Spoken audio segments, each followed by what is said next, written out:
What is up, everybody? It is Lawrence, and today we have a shoe of a brand that I've never put on my foot before, and I have found these super interesting for multiple reasons. One is looks, but two, I think it's finally at a stage where the Hoka One has delivered a shoe that seems like it could be really, really great for actual lifestyle wear. And so this is the review of the Hoka One, or I used to think it was a Hoka 1-1. The Hoka One Clifton Edge. So before I begin with kind of going into the details, I want to definitely let everyone know, one, I'm not running these shoes, and two, I don't know what it feels like to run in these shoes. Before we begin, I want to ask you a big favor, and that's to hit the thumbs up button so that the YouTube algorithms and its magicalness can pick this up. There are a lot of running reviews for this specific shoe, so I don't want this to get lost in the mix. Alright guys, so let's start with the upper like we always do. So Hoka One is utilizing a mesh with very different kind of zones of stretchiness and things and breathability all throughout the shoe. So you can see that there's a bunch of air vents near the toe box in the front, and then you can see air vents all throughout the lateral side as well as medial side of the sneaker. It is relatively breathable. I'd say not the most breathable shoe in the world, but it's very, very, very breathable. There are other materials that I think have a better breathability, which is typically like Nike's kind of like really, really thin nylon that's see-through. You know, you can definitely see through this right away on the other side if you were to look inside the shoe. So it's definitely a breathable sneaker. No complaints, especially since I've been wearing these around in 90+ degree weather in about 75+% humidity. So on the upper itself, you know, pretty normal in terms of its looks. The cool part that I do want to kind of point out is near the toe box. If you can see that over there, this is actually significantly more rugged than the rest of the sneaker. The reason for that is obviously to add rigidity. Typically, other sneakers use a fuse. On the Hoka One, they use what they call a TPU yarn, so a plastic type of yarn that it utilizes here. It's actually really, really noticeable, and I actually like this a lot. One thing I would have to say about Hoka, I really don't like the branding. Like this, to me, looks like a Longhorn Steakhouse symbol, and I don't necessarily want my sneakers to have the Longhorn Steakhouse symbol on it. And then Hoka, you know, I guess it's fine, but I a lot of times feel like they should just minimize it a little bit, just to make the shoe look a little bit better. Finishing off the front, you have another Hoka One symbol right there. Then you have a breathable mesh tongue. And what I do like about the tongue is that they use a reflective white 3M on the very top of it. So that's kind of done in a triangle shape. I really, really like that aesthetic. I didn't even notice it when I first bought it at first, but you can definitely see it in the video that it reflects the white, which I really, really do like.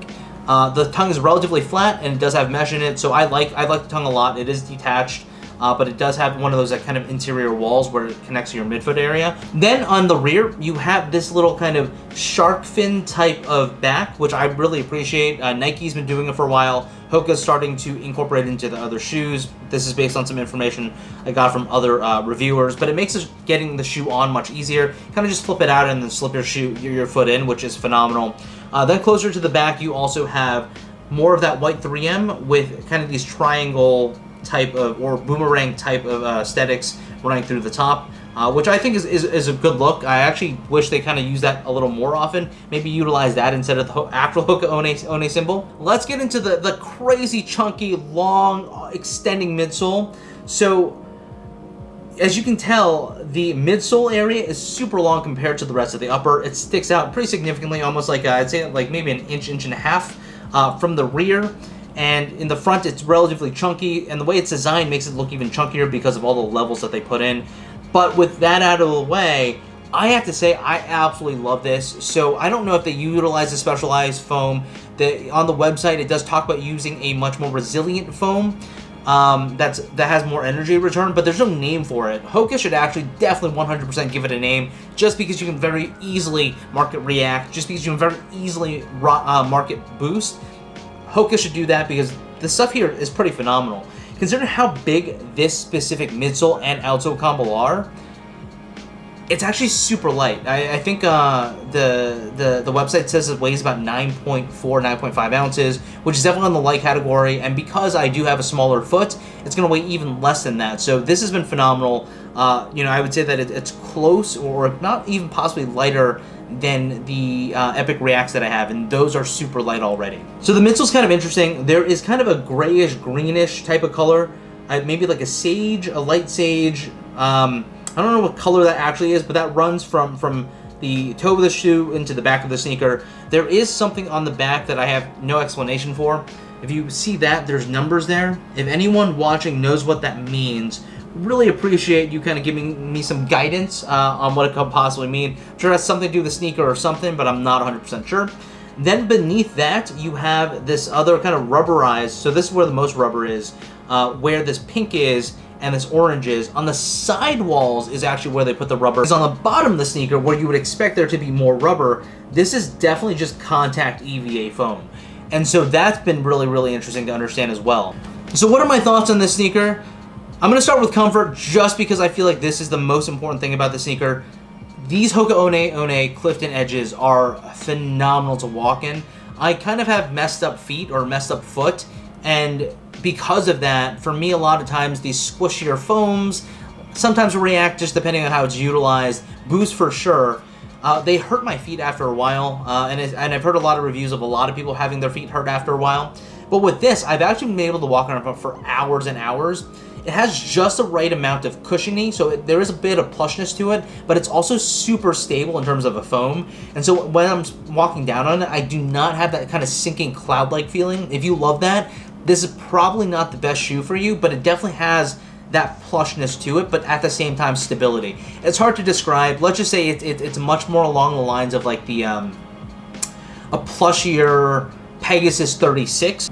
The other thing I want to talk about is definitely the heel-toe transition. I thought it would be a little difficult just because of how the shoe is shaped and how it looks, but overall, I don't have any issues at all. I thought the back part would be a little weird because it sticks out so much. I have had some instability with some of the sneakers that stick out this much in the back, you know, specifically with the Air Max 270s and akin of those. But for the most part, I don't feel them at all in these. It's probably because of the wide stance of the entire shoe, so it feels really, really stable and neutral for me. On the upper, the mesh is actually really, really great. I like it a lot. I didn't have to break it in or anything. It just felt right on my foot as soon as I tied them and laced them up. Lacing them up, they have really, really good coverage on the midfoot and lockdown there, and I would have no complaints about that. When it comes down to style, the styles were a thing that I think could be really interesting.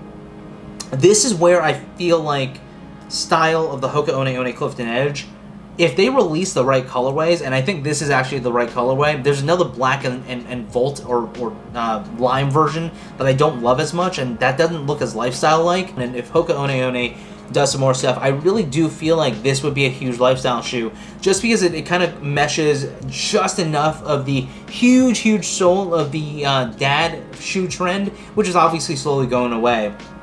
But also the sleekness of an upper for a runner. So that's all here. I think this looks a lot better than the Infinity React. I think it looks better than the Ultra Boost. If they could just get rid of that Hoka right there, I'd probably like it even more. But I still think it's a great looking sneaker, and so I think from a style perspective, this is actually going to be my lifestyle choice moving forward. From a sizing perspective, I went a half size down for my Nike True to Size. So normally I wear 7.5 in my Nikes, and I went with a number 7 on the Hoka Ones, and they fit perfectly. The toe area is exactly what I would expect. Just that little bit of room that I need just in case my toes expand during the humid New York summer. And the rest of it is great. I mean, I don't really have any issues with it. If you do have a wide foot, I have a feeling that it's going to accommodate you. While the sole looks a lot bigger than the actual upper, I thought it was actually going to be a little tight because of how tightly knit this area is over here. But after about maybe an hour or so of walking around, everything kind of loosened up and everything fits amazing. So I definitely would not have gone a half size up, and half size down definitely worked. True to Size was would have been okay, but I think going down half a size and having that snug was great for me. In terms of pricing, these are $160, which slots them really in between the kind of elite runners that are closer to $200 and just a little more expensive than the, I would still consider these high-end running sneakers at around $150. But so $160 is not bad. I prefer these as of right now. I'll probably do a comparison at some point. You know, the Pegasus 37 is something that I really love, but I think I like this a lot more. Remember, just remember, I'm talking about lifestyle usage here. I'm not talking about running. And that's it, guys. If you guys have any questions about the Hoka One Clifton Edge, definitely leave that in the comments below. If not, Peace.